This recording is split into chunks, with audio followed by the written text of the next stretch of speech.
السلام عليكم ورحمة الله وبركاته. عليكم السلام.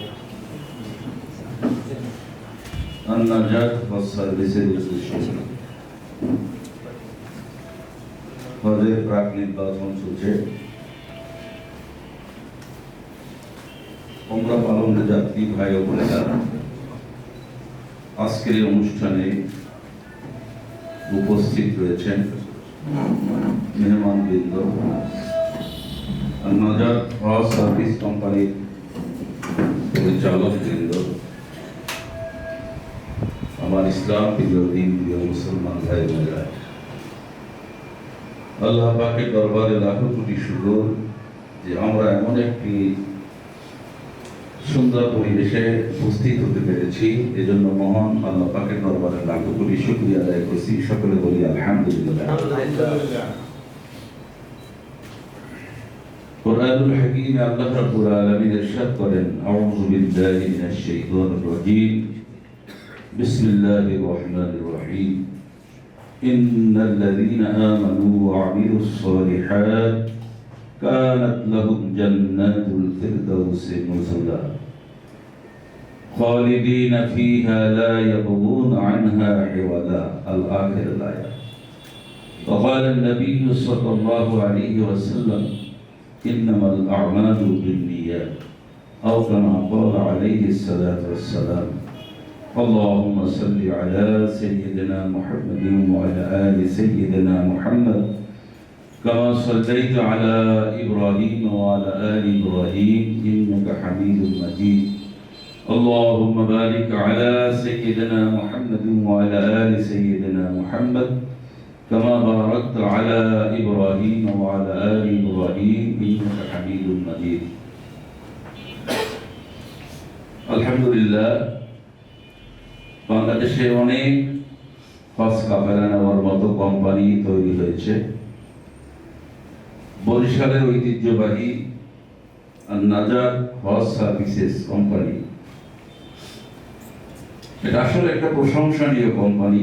যারাই এর সঙ্গে হজে যাচ্ছেন, ওমরায় যাচ্ছেন, তারা সুন্দরভাবে সার্ভিস পাচ্ছেন, সেবা পাচ্ছেন এবং কোনো প্রতারণার সুযোগ এই কোম্পানির মধ্যে নাই। বাংলাদেশের বিভিন্ন কোম্পানির বিভিন্ন প্রতারণার কথা আমরা শুনতে পাই, কি বলেন, ঠিক কিনা? কিন্তু আলহামদুলিল্লাহ এর পিছনে ওলামায়ে কেরাম রয়েছেন এবং সঠিক দিক নির্দেশনার মাধ্যমেই আপনাদের সমস্ত কার্যক্রম সমাধা হবে ইনশাআল্লাহ। আপনারা যারা ওমরা যাচ্ছেন, ওমরা যাত্রী ভাই বোনেরা, ধন্য আপনাদের জীবন। মক্কা মদিনা যাইতে কার মন না চায়, কি বলেন, ঠিক? মক্কা মদিনায় যা আছে পৃথিবীর আর কোথাও সেটা নাই। আল্লাহ রাব্বুল আলামিন বলেন, ইন্না আউওয়ালা বাইতিন উদিআ লিন-নাসি লাল্লাযী বিবাক্কাতা মুবারাকান ওয়া হুদাল লিল আলামিন। পৃথিবীর মধ্যে এমন কোন জায়গা নাই যেখানে গেলে তাকাইলেও সব, বসে থাকলেও সব, তওয়াফ করার জায়গা পৃথিবীতে কোথাও নাই, শুধুমাত্র মক্কায় আল্লাহ পাকের ঘর তওয়াফ। এই খানায়ে কাবার উপরে আল্লাহ রাব্বুল আলামিন দৈনিক 120টি রহমত নাযিল করেন। যিনি তওয়াফ করেন তার জন্য 60টি রহমত, সুবহানাল্লাহ। যিনি তাওয়াফ খানায়ে কাবার থেকে নামাজ আদায় করেন 40টি রহমত।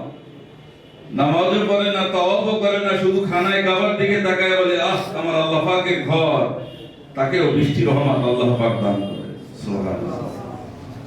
এই খানায়ে কাবা হচ্ছে পৃথিবীর সর্বপ্রথম ঘর। এই খানায়ে কাবা তাওয়াফে যাচ্ছেন এবং রাসূল করিম সাল্লাল্লাহু আলাইহি ওয়াসাল্লাম যে মদিনায় শুয়ে আছেন, রওজা মুবারক জিয়ারতে যাচ্ছেন। মদিনা হচ্ছে এমন একটি জায়গা, সোনার মদিনা, কি বলেন, ঠিক? যেখানে আল্লাহ রাসূল হিজরত করেছেন মদিনা। ওমরার ফরজ এবং ওয়াজিব সম্পর্কে আমার ভাই হযরত মাওলানা মিসবাহ সাহেব, পুলিশ লাইন জামে মসজিদের ইমাম, আপনাদের খুব সুন্দরভাবে বুঝিয়েছেন, ঠিক না, যে দুইটা ফরজ দুইটা ওয়াজিব কিভাবে আদায় করতে হবে। আমি আপনাদেরকে মদিনা সম্পর্কে কিছু কথা বলতে চাই। যে মদিনায় বিশ্ব নবী জনাবে মুহাম্মদ রাসূলুল্লাহ সাল্লাল্লাহু আলাইহি ওয়াসাল্লাম চিরনিদ্রায় শায়িত।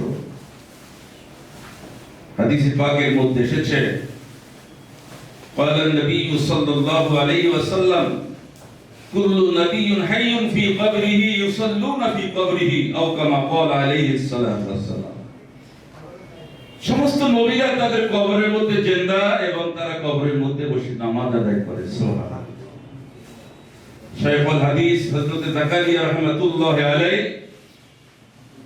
মসজিদুন নববীতে আসহাবে সুফফাদের ওখানে বসে যখন এই হাদিসটা দর্শ দিচ্ছিলেন, এক ছাত্র ইশকাল করে হযরত জাকারিয়া রাহমাতুল্লাহি আলাইহিকে জিজ্ঞেস করেছিলেন, সত্যি কি সমস্ত নবীরা জিন্দা? শাইখুল হাদিস হযরত জাকারিয়া রাহমাতুল্লাহি আলাইহি রাসূল পাকের রওজার দিকে তাকায়া আবার হাদিসটা তেলাওয়াত করলেন, ক্বালা নবী সাল্লাল্লাহু আলাইহি ওয়াসাল্লাম কুল্লু নাবিয়্যিন হাইয়্যুন ফি কবরিহি ইউসাল্লুনা ফি কবরিহি। দ্বিতীয়বার ছাত্র ইশকাল করলেন, দ্বিতীয়বার তিনি হাদিসটা বললেন, তৃতীয়বার আবার ছাত্র বললেন, হুজুর বললেন তো না সত্যি কি সমস্ত নবীরা কবরে জিন্দা?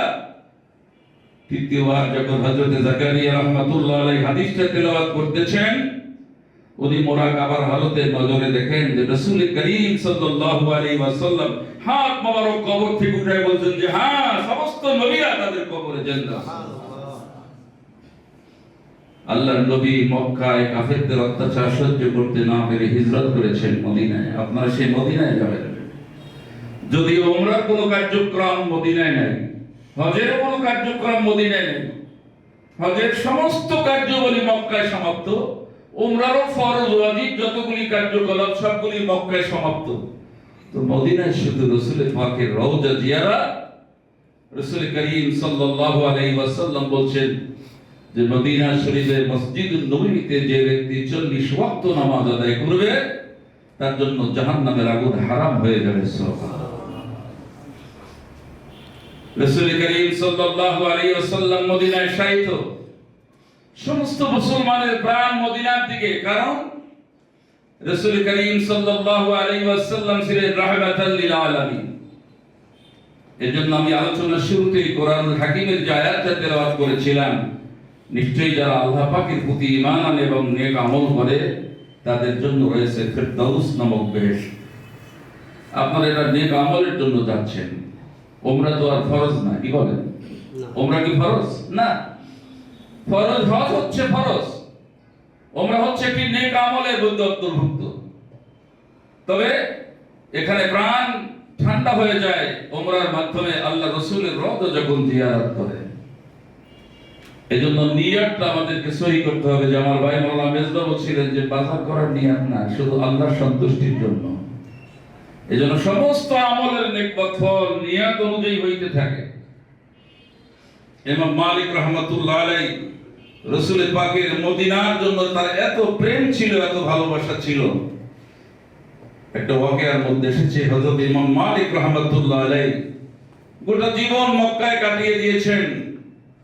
যখন তার বার্ধক্য জনিত বয়স উপস্থিত হয়ে গেছেন, মনে মনে চিন্তা, আমি যদি মদিনায় যাইতে পারতাম, আমার শেষ জীবনটা যদি মদিনায় কাটাতে পারতাম, আমার মৌতটা যদি মদিনায় হতো, তাহলে মদিনাওয়ালার কাছাকাছি আমার কবরটা হয়ে যাইতো।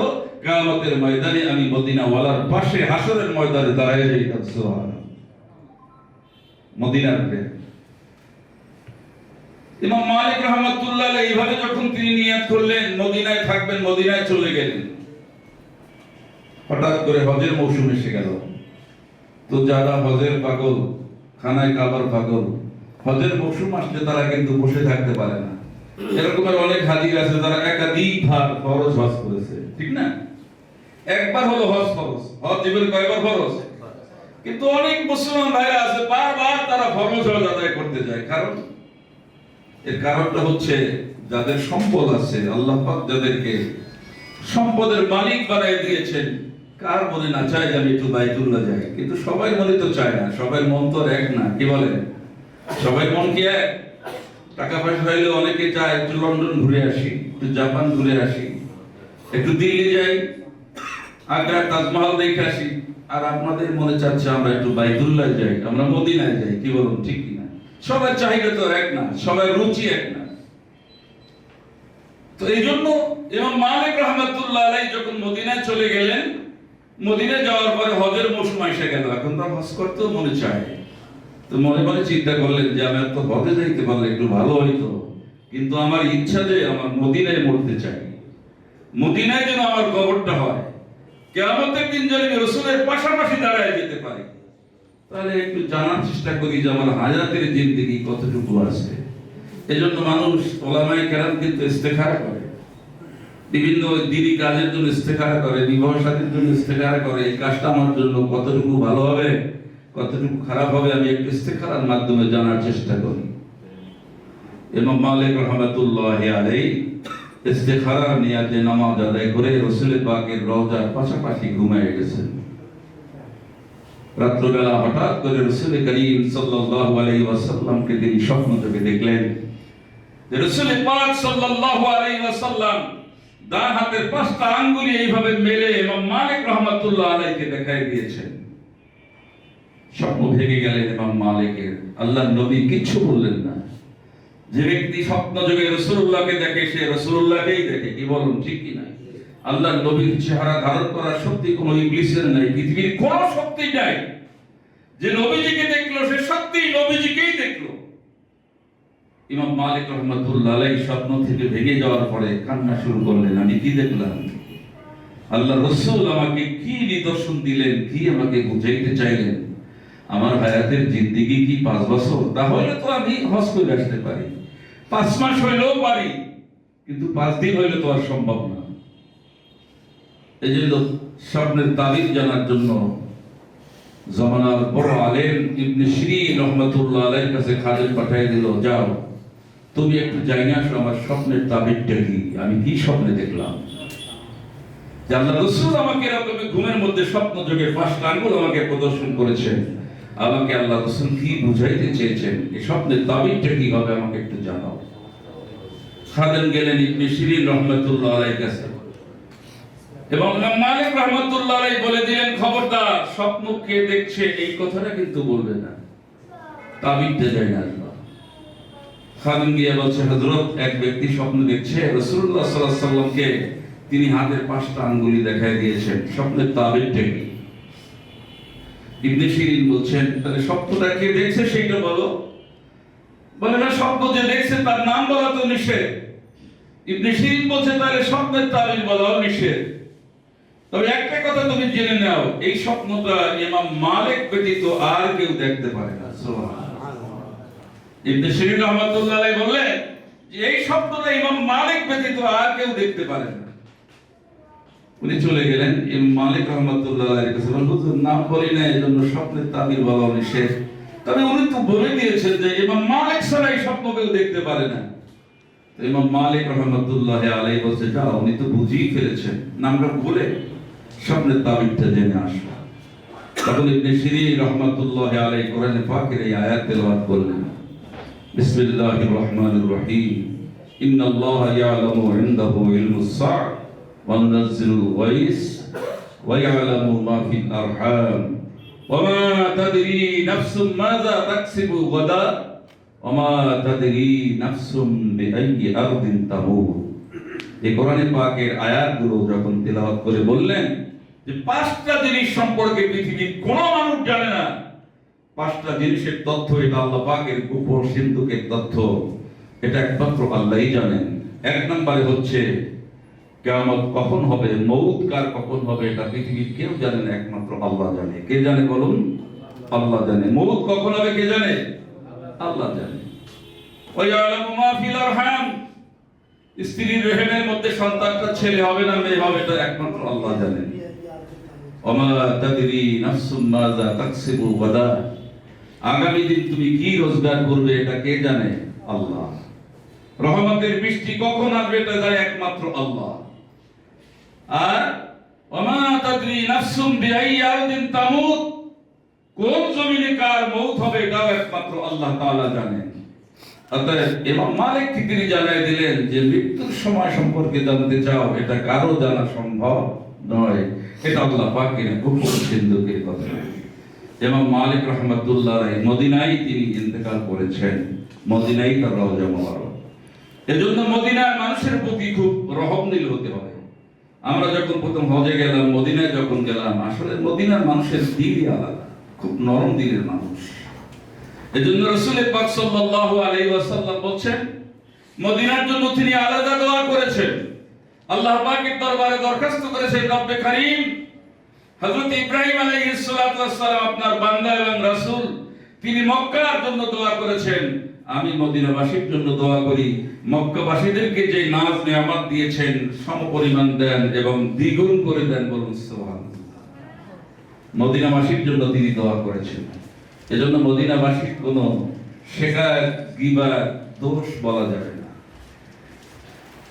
এক ব্যক্তি মদিনায় রাসূল সাল্লাল্লাহু আলাইহি ওয়াসাল্লামের পাশে বসা, বাচ্চারা একটু ডিস্টার্ব করতেছে, তো বলছে মদিনার বাচ্চাগুলো খুব খারাপ।